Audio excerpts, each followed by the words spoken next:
na anatendea au anatutendea miujiza hata kwa yale ambayo bado hatujayapokea. Yaani kwa imani tunaamini kwamba tutapokea. Mungu asifiwe sana. Amen. Kushukuru Mungu ni kuleta asante kwake na kumsifu, kumuinua, kumheshimu, kumhimiza aendelee kutukuzwa au aendelee kututendea. Jina la Bwana libarikiwe sana. Amen. Wakati mtu anakupatia kitu, unasema asante mama, au asante dada, asante mama. Ina maana kwamba ule mtu anasikia kwamba anatukuzwa na unamtia tena moyo siku nyingine akupatie. Mungu asifiwe sana. Amen. Nyinyi wa mama, wakati baba analeta kitu mkononi anakupatia, lazima ushukuru. Wakati nakuletea mama yetu anasema asante, na kusa na mfuko anasema hata nyingine. Mungu asifiwe sana. Amen. Lakini wakati naleta unanisula, labda unaniambia sipodi tia pale. Inakuwa ni huzuni. Inakuwa ni huzuni. Wamama tujifunze kushukuru. Kuna mwimbaji mmoja alimba aseme tuwe wenye kushukuru wapendwa. Kuna wakati mmoja alisema kwamba aseme shukurani zilimaliza mapera ya padiri. Pale kwa kanisa tulikuwa na mti wa mapera, watoto wanakuja, padiri tupatie mapera, anawapatia, aseme asante, anamwambia ingine, asante, anamwambia ile mti ukaisha. Mungu asifiwe sana. Na sisi kushukuru Mungu ni kwa lazima sana, inakutukuza Mungu na kumuinua na kuonyesha kwa Mungu anaweza mambo yote. Tunaweza kushukuru Mungu labda kwa kuimba, kama vile tunatoka kuimba hapa, ni kushukuru Mungu. Ukisoma Zaburi ya 135 na mstari wake wa 3. Na pia Zaburi ya 9 na mstari wake wa 2, kushukuru Mungu kwa kuimba. Tunaweza shukuru Mungu kwa kuomba. Katika maombi yako unaweza kushukuru Mungu. Kwa kusema unaweza shukuru Mungu. Ukisoma Zaburi ya 9 mstari wa 1, hata kwa kusema unashukuru Mungu. Kama vile mama alitoka kusema hapa. Kwa kusoma neno la Mungu au kwa kuhubiri unaweza kushukuru Mungu. Shukrani ni lazima katika maisha yetu sisi waamini. Sijui kama unakuwa hapa bado haujashukuru, unaweza kusimama ili uweze kushukuru. Kama unakuwa hapa, kama hujashukuru, endelea kushukuru. Amen. Bwana Yesu asifiwe. Amen. Mimi nataka shukrani kwa mama wenzangu, kwa maana sio kwa mzaa kwa kutoka kwa nyumba zetu kupiga hatua kama sisi sino ilikuwa mama Huseni, mama Asha alikuwa anashindwa kusukuma vanga. Maana ni roho ya upendo. Wengine wenyewe wana watoto walibakia kwa nyumba, hawakushirikiana pamoja na sisi. Lakini wenyewe na watoto walijikaza, tukashirikiana kwa pamoja, tukenda tunasukumiana hivyo hivyo mavanga, tukafika mpaka sehemu husika. Kweli wa mama nawashukuru sana. Na jina la Bwana libarikiwe. Tusiishie hapa. Palipo wawili na Yesu akiwepo. Usijifikirie tuko wadogo. Upendo wetu nje tofauti na hapa, tuko tunausikia na masikio. Wa mama wa kanisa Neema uko na umoja, na umoja ni nguvu. Tusiache bali tutayana zaidi ya hapo. Bwana Yesu asifiwe.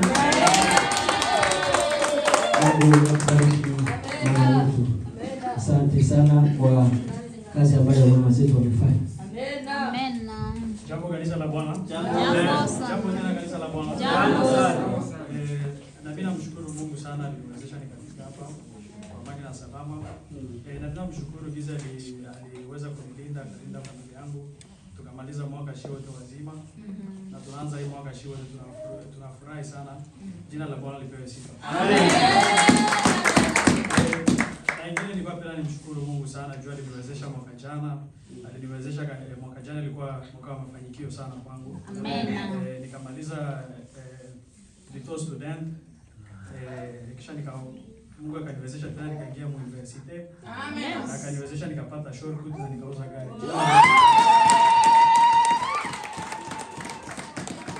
Bwana ulipe. Amen, amen. Amen sana. Bwana asifiwe. Amen. Sikuwa najisikia lakini kale. Amen. Nasema asante kwa sababu Mungu anapigania vita. Huenda kama leo tena niko kilio, lakini Mungu anapigana vita. Kwa sababu dadangu ilikuwa siku ya hii wiki iliisha. Na kiasi kama baba na mama hali huku sio nzuri. Nikamuuliza nini?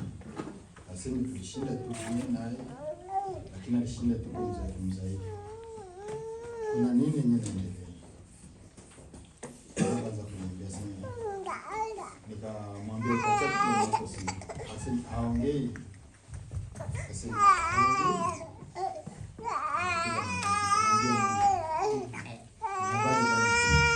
kila mwaka tuwe na poteza. Kila mwaka tupoteze. Nioneo. Mwenye alikuwa mbele yangu, hii mwaka inaisha ina mzima. Tena, hii tena ianze tena. Mwenzake kama angali na miezi kama 2-3, mwingine tena fate. Lakini namshukuru Mungu kwa sababu Mungu anapigana. Wakati walipeleka kwa maombi, na mbele ya kupeleka kwa maombi watumishi kwanza walienda kwake wakamwombea. Yaani mtu alifanya saa 3. Ndio kutupa macho, kuangalia. Ndio akasikia mwili inaingia moyo kwa kifuko. Lakini namshukuru Mungu kwa sababu alipigania vita. Shetani halali pamoja na kanisa ndio kunisaidia kwa Mungu. Amen. Sina budi kusema asante kwa Mungu kwa vita na Mungu.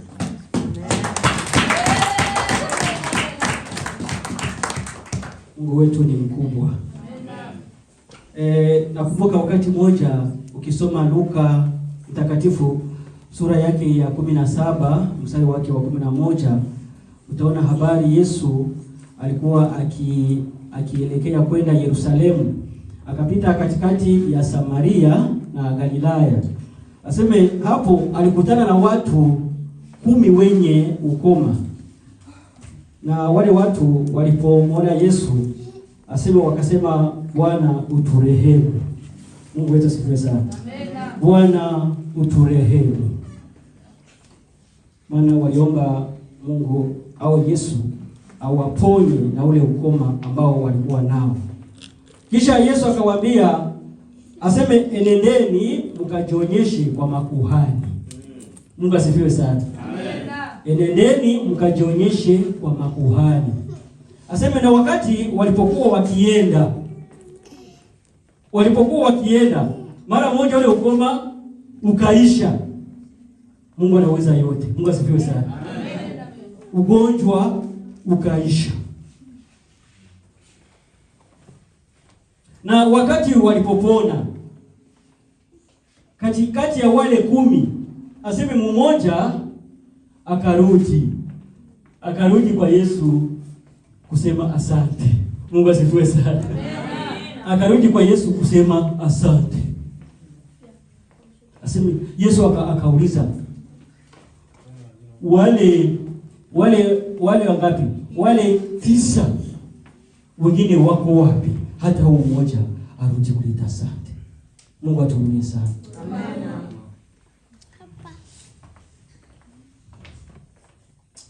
Hatujui kama wale 9 kama waliponaga hatujui. Kama mmoja tena irudia kando. Lakini mmoja akarudi kusema Bwana asante. Ndio maana tunasema kwamba kushukuru ni kwa lazima. Ina maana kwamba yule alipona kimwili na kiroho vile vile alipona. Mungu asifiwe sana. Amen. Labda ya Mungu wetu ni mkubwa. Shukrani ni lazima sana. Vijana wetu hatuyaona kisi tunasimama kushukuru.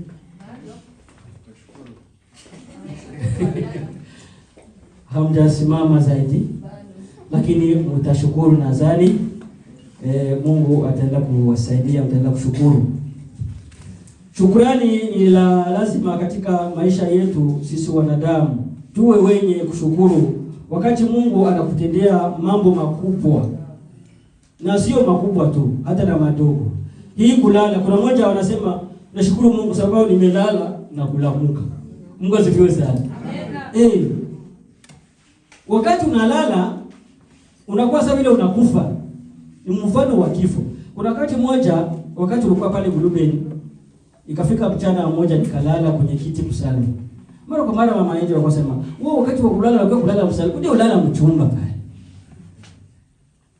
Akasema, "Nasikia kulala pa kusali huko." Mama yangu John ni yake huyu bibi yangu. Huyu madami. Basi nikalala pale. Mama mmoja akaingia mnyumba, mama Faraja akaingia mnyumba, akakutana nalala pale. Sikusikia kama kisi aliingia. Niko na furura pale kwa kiti furura. Chakula ugali, chakula katisha, na furura pale. Akaingia sikuyua. Kuya kutikisa. Kumbe wewe na kwe ya Mungu wetu asifiwe sana. Amen. Kulala na kulamka ni mapenzi ya Mungu. Kuna mmoja wanalala na hawatalamka. Mungu anawabebea kule kule. Anawabebea kule kule. Ndio maana ni lazima tumshukuru Mungu. Karibu President. Amen. Jambo kanisa na Bwana. So nina furaha kubwa tena kumshukuru hapa kumshukuru Mungu. Mungu na maajabu ambayo Mungu anatenda na mabaya yaliyofikia mfamilia yangu. Mamangu alikufa. Alikuwa mgonjwa.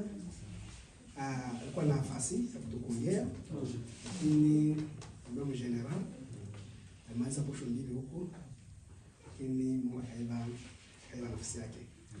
So ni shukuru Mungu kwa ile familia iko na kilio, lakini niko na nguvu. Na ingine ya kusema na kushukuru Mungu. So alisema siku lana kwa Mungu ni kwa neema Mungu. Nilisha kawia miaka kienda hapa Sweden. Na nilifia mwenyewe nilikuwa na shida, katafuta makaratasi. Na pastor nishamwambia Israel. Nikafanya yangu yote ili nione ndajiretrouver kwa hii nchi. Na ilikuwa nguvu kutafuta mikanda na karatasi mimi yote. Ilikuwa na problem. Mais tia Mungu ni mkuu, akanisaidia. Na le 30 ya hii Desemba iliisha. Kwa hiyo akaniandikia notification kama ninapata nationalite. Hiyo ni kitu ambacho sikuru sana, nikasema acha nichunge. Amen. Nani yenyewe vitakuwa. Mais niambia vijana tu kama niko na anniversaire, na fete anniversaire. Mwezi wa pili kabla nasherehekea vitu viwili. Lakini siku ya kwanza ndio nafuata confirmation ya barua kutoka ku migration na kwangu kama nationalite kwa tayari na ifo ukiwa ni kama passport polisi. Amen. Yesu. Tokea roho yangu. Sababu nakumbuka wakati mmoja ameshake hii Jumajana alikwenda hapa Norvege. Akasema ndugu, kwenda mundege ukiona munaingia mnashuka, kwenda kushukuru Mungu. Sio black. Kitu mkinaruka kitu kiko sasa hii nyumba, kiruke yulu. Sababu kule yulu kikikoroka tu kidogo. Na wakati maenda kule mdenge hakuna kuongea. Wewe wote uko kimya. Pamoja na maombi Yesu tusaidie. Kitingiza kwa neno Yesu. Kitingiza kwa neno Yesu. Lakini wakati unaona kinashuka inashuka chini titi.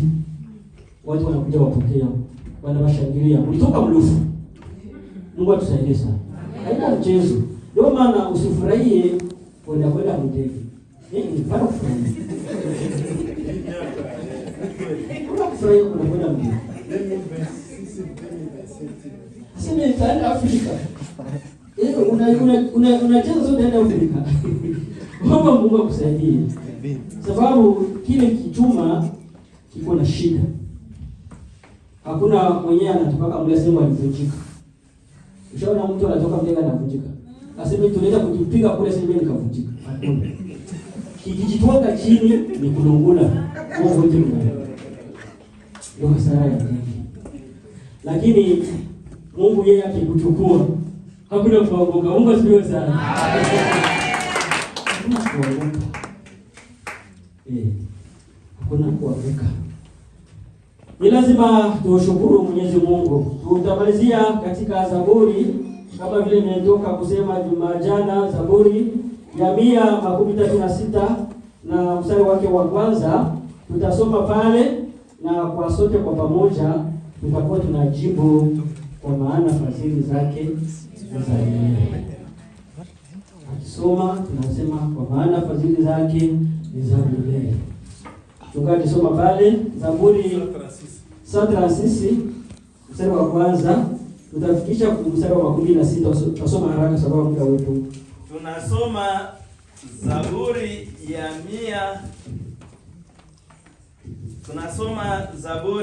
ya 136 kwa jina la Yesu Kristo nasema. Amen. Mshukuruni Bwana kwa kuwa ni mwema, kwa maana fadhili zake ni za milele. Mshukuruni Mungu wa miungu kwa maana fadhili zake ni za milele. Mshukuruni Bwana wa mabwana kwa maana fadhili zake ni za milele. Yeye peke yake afanya maajabu makuu kwa maana fadhili zake ni za milele. Yeye aliyefanya mbingu kwa fahamu zake kwa maana fadhili zake ni za milele. Yeye aliyetandaza nchi juu ya maji kwa maana fadhili zake ni za milele.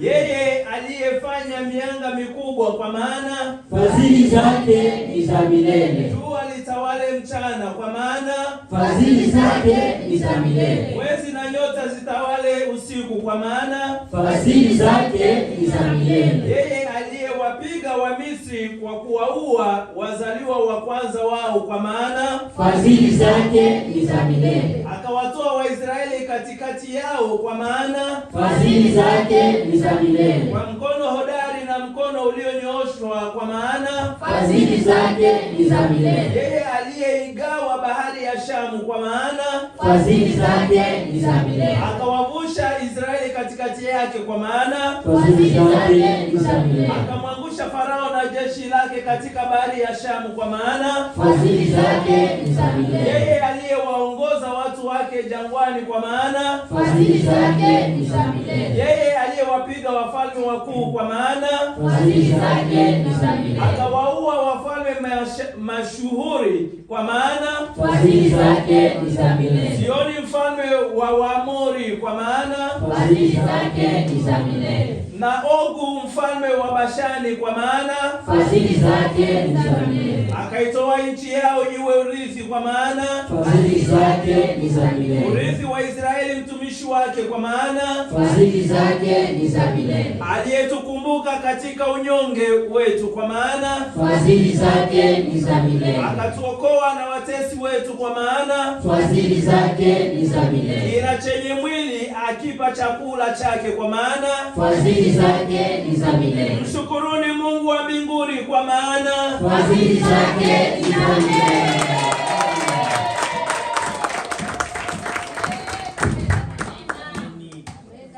Amen. Bwana Yesu asifiwe. Amen. Tumshukuru ni Mungu kwa maana fadhili zake ni za milele. Amen, amen. Basi Mungu fadhili zake ni za milele siku zote za maisha yetu. Ndio maana lazima kumwomba Mungu sana. Ni lazima kumwomba Mungu sana na kumtumaini Mungu. Na ningeomba muda huu kama itawezekana dakika 2-3. Nafikiri kila mtu lazima awe na malengo. Nafikiri kaka alishuhudia pale malengo yake, Mungu alimsaidia ilitimia. Alipata shortcut, akanunua mpaka na gari. Hiyo ni malengo ambayo aliweka ili ayafikie, na Mungu alimsaidia akafanya nini? Akayafikia. Na wewe pia lazima ujiwekee malengo mwaka 2026. Ifikapo wiki ya pili kama hii 2027, na wewe ushuhudie, uje utoe shuhuda kwamba na mimi malengo yangu Mungu alifanya nini? Aliyatimiza. Basi kwa muda huu, kama una malengo, ningekuomba usimame na mimi na malengo, tuombe kwa pamoja, tukabidhi malengo yetu. Mungu ailinde 2026 mpaka tufanye shuhuda. Tunaomba pia tusisahau malengo ya kanisa.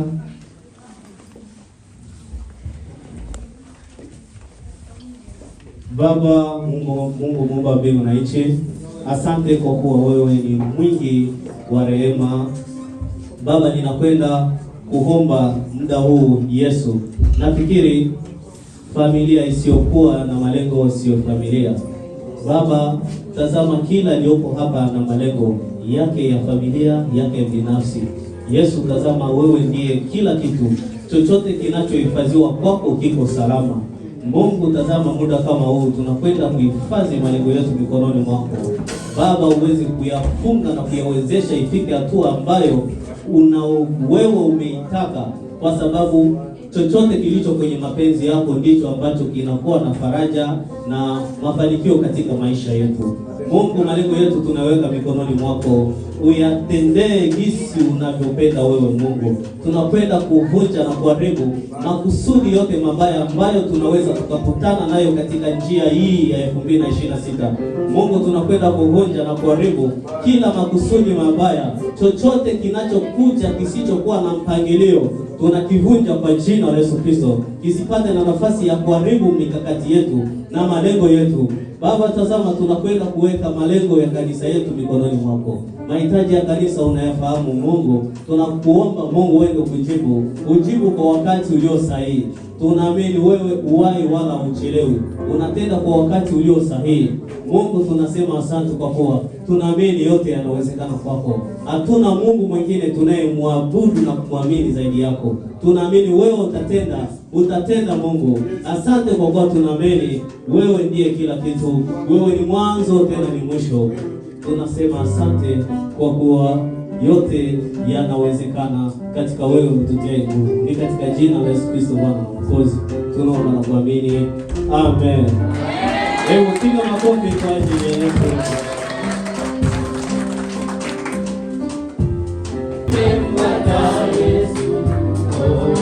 Moyoni mwangu, nimempata Yesu. Moyoni mwangu, moyoni mwangu, nimempata Yesu. Moyoni mwangu, moyoni mwangu, moyoni mwangu, nimempata Yesu. Moyoni mwangu,